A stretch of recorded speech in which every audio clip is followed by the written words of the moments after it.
Durante o curso Poder Judiciário na Segurança de Voo, foi lançada a edição especial da revista Conexão Cipaer. A revista científica sobre a segurança de voo foi editada pela Aeronáutica. O juiz da Auditoria Militar de Salvador, Dr. Arizona Saporiti, participou da revista com um artigo sobre a atuação do Poder Judiciário e a investigação do Sistema de Investigação e Prevenção de Acidentes Aeronáuticos. Doutor Arizona, o senhor fala na revista sobre uma complicada dinâmica que existe entre a atuação do Poder Judiciário e o processo de investigação da aeronáutica. O senhor pode explicar essa dinâmica? Bem, nessa situação em que ocorre um acidente aeronáutico, normalmente é grave, né? Esse evento, em geral, traz mortes, perdas de vidas e grandes danos patrimoniais. A diferença de interesses que decorre da apuração e depois da solução do fato é que, para alguns interessados, né, a investigação, no caso da investigação Cipaer, ela é voltada exclusivamente para prevenir novos acidentes. Então ela não tem interesse em apurar responsabilidades, imputar sanções ou coisas dessa natureza. Já, por outro lado, nós temos um eventual cometimento de um crime, em regra culposo, podemos ter indenizações de danos morais ou materiais para as famílias das vítimas e podemos ter questões ligadas a seguros e até questões eventualmente trabalhistas, que são de outra ordem e que são necessariamente buscadas em outros fóruns, em outros caminhos judiciários, jurídicos, né?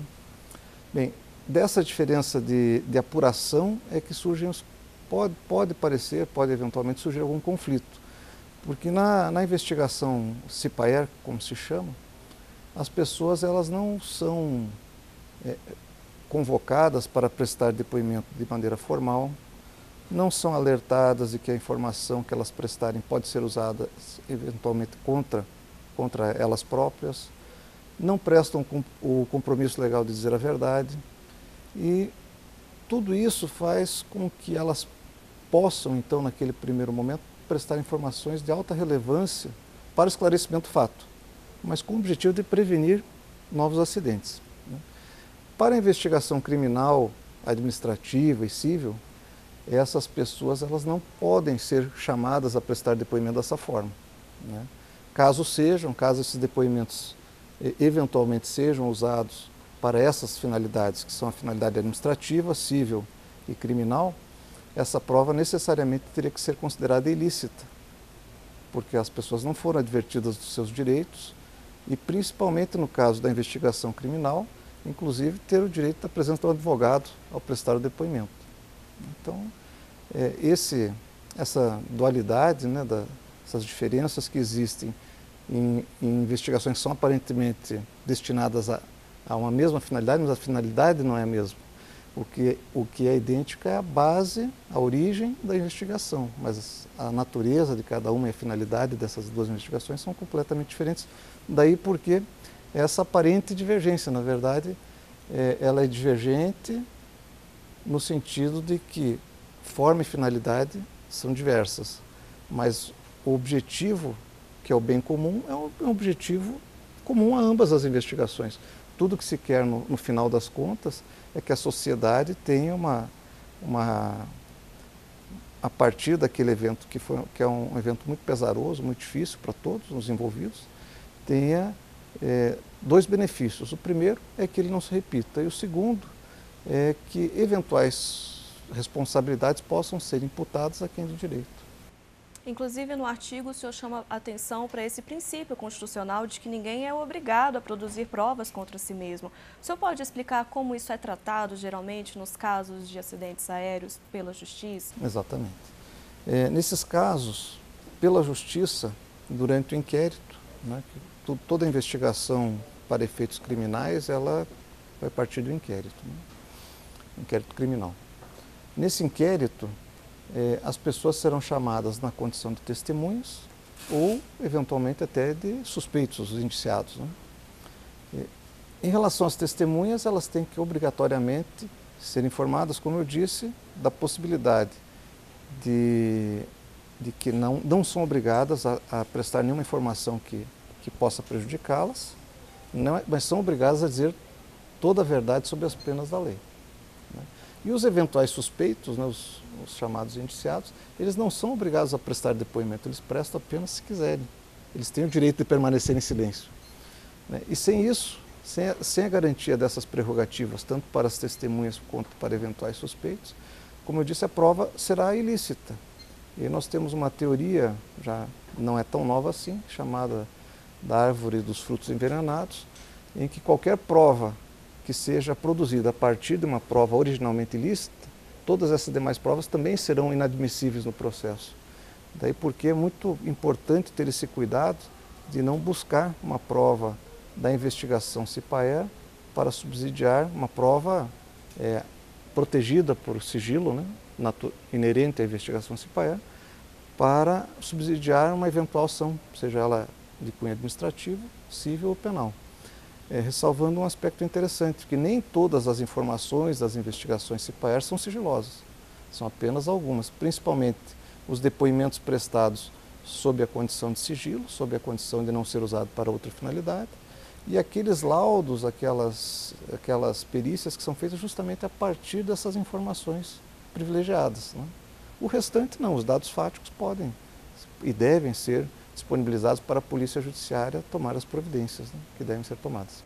O senhor também fala que essa contradição, então, ela é aparente. Quer dizer que há solução para o dilema. Exatamente. Essa solução é interessante porque o sistema judiciário, o conjunto de leis, ele forma um arcabouço, nós chamamos de arcabouço legal.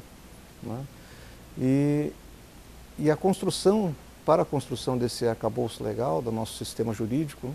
Em todo o país é assim, no Brasil também é, a presunção é de que o legislador, ao criar uma lei nova, ele leve em consideração todas as demais leis existentes. Né? E a presunção por parte de quem vai aplicar a lei é que ao analisar uma lei, em princípio, ela é compatível com as demais leis. Né? Essa é uma presunção. Então, parte-se de uma análise lógica e sistemática do conjunto de leis para interpretar uma lei específica para o caso concreto. E nesse conjunto de leis, quando nós vamos fazer a análise, né, do todo e da parte desse todo, é que nós vemos que a investigação CIPAER, ela é protegida, né, esses dados especificamente sigilosos da investigação CIPAER, por uma lei, que na verdade é uma convenção, a Convenção de Chicago, de 1944, que entrou em vigor no Brasil em 1946. Né? E, por outro lado, nós temos os deveres da Polícia Judiciária de investigar o fato que vem do Código de Processo Penal, do Código de Processo, no nosso caso, Código de Processo Penal Militar. Né? Por isso, essa aparente contradição, porque são duas normas, ou normas diferentes que tratam de um mesmo caso concreto, do mesmo incidente aeronáutico, mas que elas tratam, na verdade, de assuntos um pouco diferentes a partir de uma mesma base fática. Né? Um quer investigar o acidente, como eu disse, para prevenir novos acidentes. Então ele toma ali informalmente depoimentos de pessoas, os chamados operadores, né? Operadores do setor aeronáutico. São pilotos, controladores de voo, mecânicos, pessoal da torre de controle, pessoal da empresa de transporte aéreo, enfim. Né? Mas esses depoimentos são tomados de maneira absolutamente informal, às vezes não são nem registrados. Quando registrados, são registrados de forma, como eu disse, informal. E também,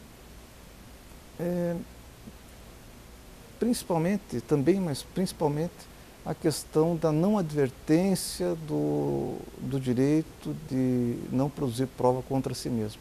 Essa é uma garantia constitucional do cidadão, que sem ela, nada desse depoimento poderá ou deverá ser usado para qualquer outra finalidade, que é o que prevê exatamente a Convenção de Chicago. E já nos códigos de processo penal militar, exatamente o contrário. Né? Todos os depoimentos devem ser colhidos com absoluta formalidade, com respeito as garantias da testemunha e dos eventuais suspeitos, né, dos eventuais indiciados. Então essa contradição é aparente porque existem normas diferentes que tratam de um assunto que originalmente a base fática, como eu disse, é a mesma, mas a investigação ela vai se desdobrar para caminhos diferentes e finalidades diferentes. Então é uma contradição que parece existir, mas na verdade não existe. E o senhor mencionou a Convenção de Chicago. Como ela orienta as atividades judiciais nesses casos de acidentes aéreos? Certo. Essa convenção, repito, é uma convenção que foi concluída, né, por vários países signatários em 1944, ainda era a época da Segunda Guerra Mundial.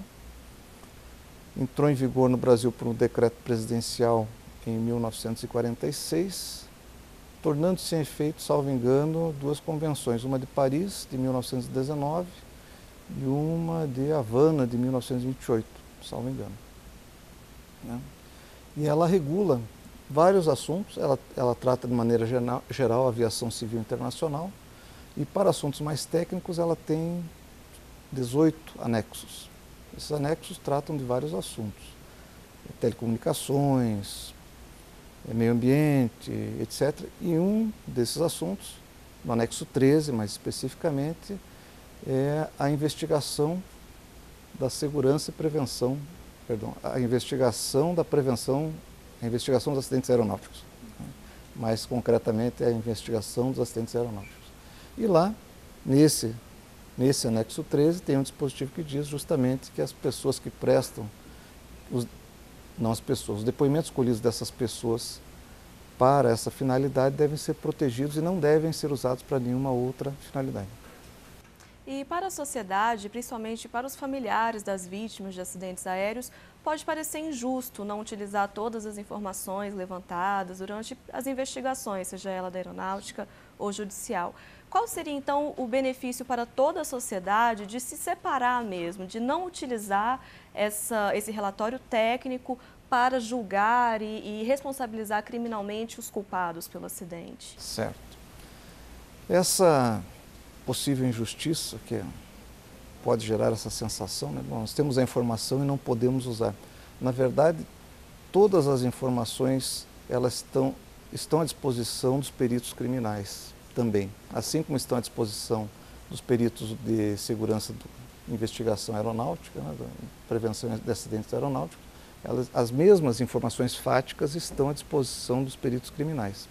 Daí porque não há perda de informação. Eventualmente, na prática, pode haver uma perda de informação, mas a princípio não há nenhum prejuízo para a investigação que vai apontar responsabilidades administrativas, civis ou criminais desse sigilo inicial que é promovido pela lei para algumas informações e alguns laudos da investigação CIPAER.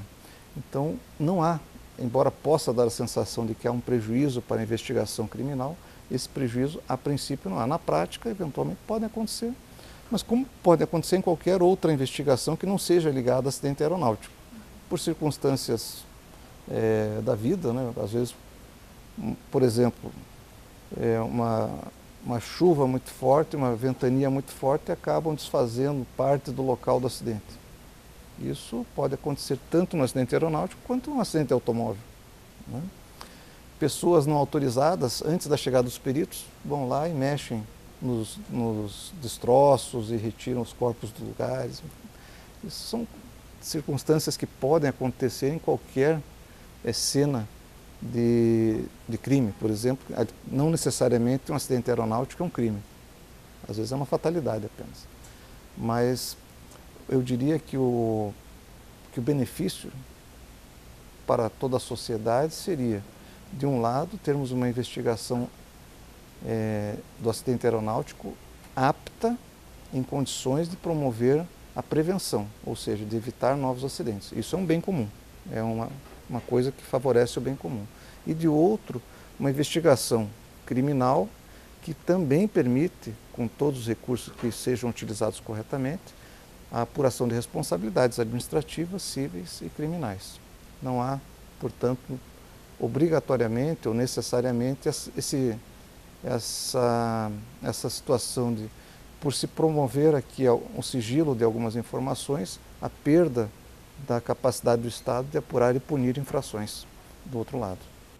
Doutor Isona, muito obrigada por todas as informações, por compartilhar esse conhecimento com a gente. Eu agradeço a oportunidade. Muito obrigado.